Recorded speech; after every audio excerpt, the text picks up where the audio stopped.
barely say hello, and went into all these classic cartoon voices, every one of them. I mean, one right after another, with a nice little plot and storyline and everything, and it was so smooth, and the guy was brilliant.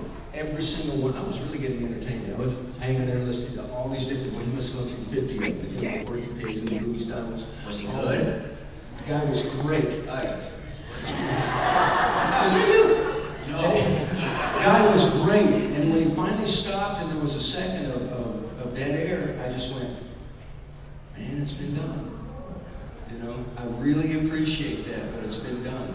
And he was thinking he was really going to impress and he was going to get a job right away because he had all these different cartoon voices. And I said, look,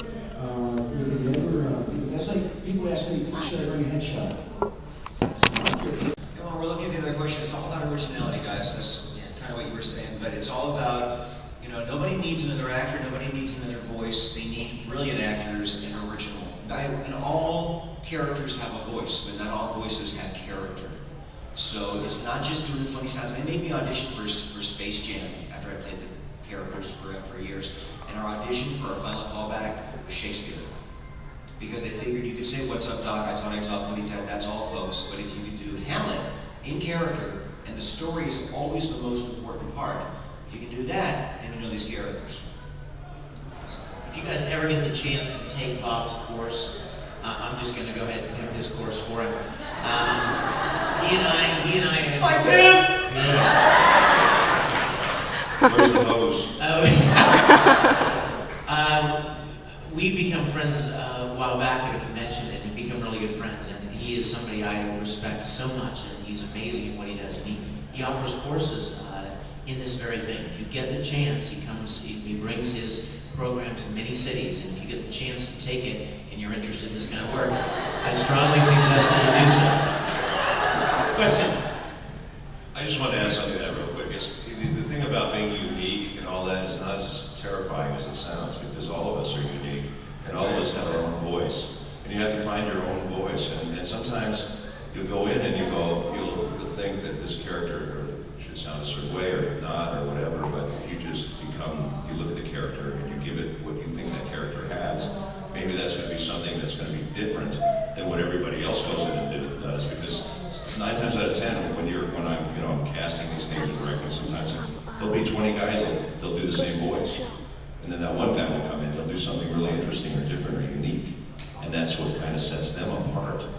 So you just have to find what's unique about you and put that into your acting. I have an open question for you guys. As a musician, you would practice daily and get better, hone your craft. What do you guys do? Or do you feel like you've reached that? No, I gotta tell you, if you think you've reached the pinnacle, you're gonna go downhill fast, because no matter where you are in your career, you've always gotta be trying to take it to the next level.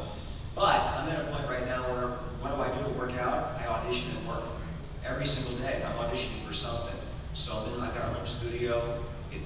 They're on my email every morning, a cup of coffee, go in my little booth.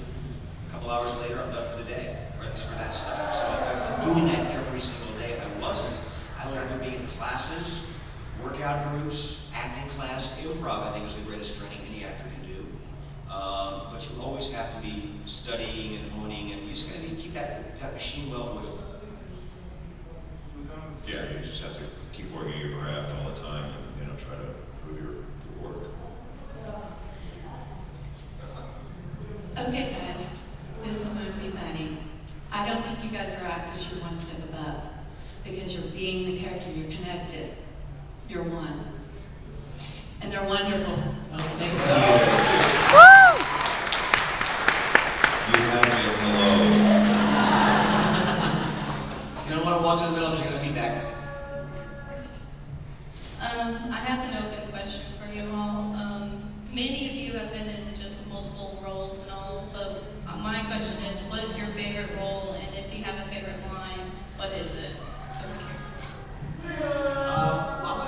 Neil Kaplan, ladies and gentlemen. Neil Kaplan is here. Ladies.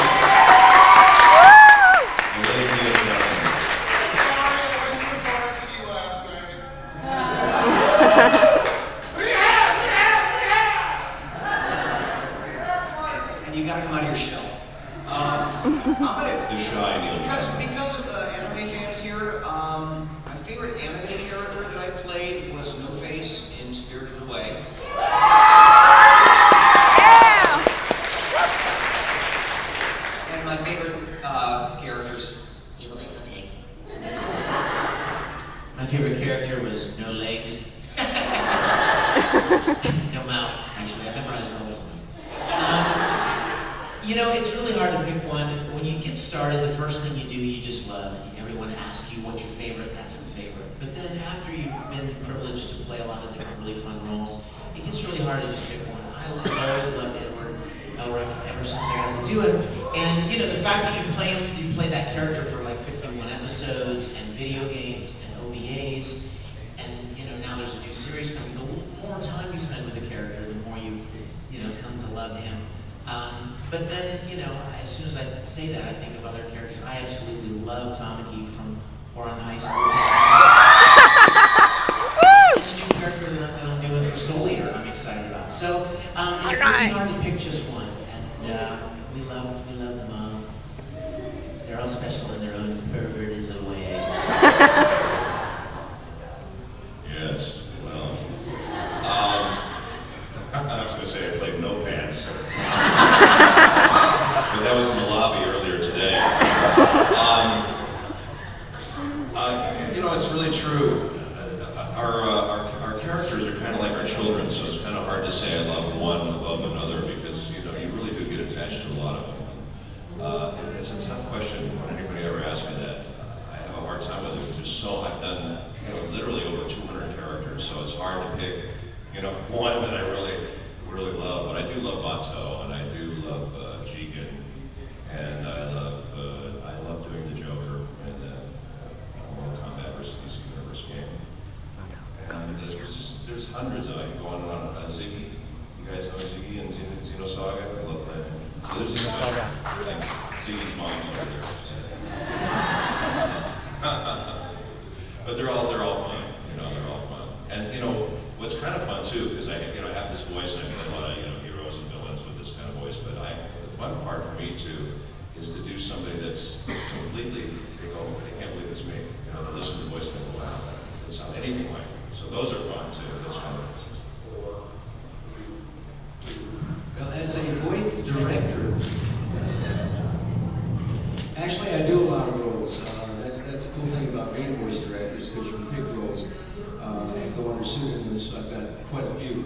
But recently, this is kind of cool, recently I did Santa Claus, and it was quite a stretch, and I was really, really proud when I was done with it. But the cool thing about it was when I was in the middle doing Santa Claus, and I was really in character, and I was in the booth, my 5-year-old walked into the studio and saw Santa Claus on the screen and saw me in the booth doing the voice, and I don't think he'll ever be the same.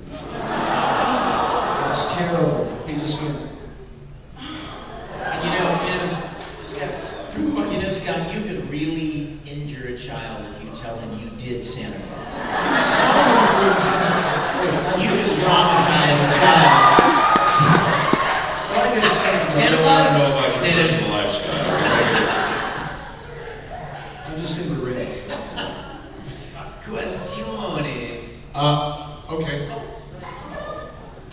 Sorry for being late. I do apologize, guys. Basically, you know, my 3 favorite characters. Well, one that I did for a friend of mine was the voice of Satan. As a cab driver in Las Vegas with Santa in the back seat, actually. And so I did it basically like Lou Rawls. It's like, hey, Santa, welcome to Vegas. How's it going? But my 3 favorite characters that I really enjoyed playing, I basically cram into one line. It's Hawkman from Digimon. It's Optimus Prime from Transformers. And of course, there were a lot of people who were worried when they read on the internet that this guy that played Hawkman, you know, this character was a bit British. Perhaps a little light in the loafers, perhaps. I'm not certain. But inevitably, people thought that I was going to say, Optimus Prime, transform! But it didn't work out that way. And now I'm playing a character on a game called StarCraft 2. The character is Tychus Finley. You might have seen it on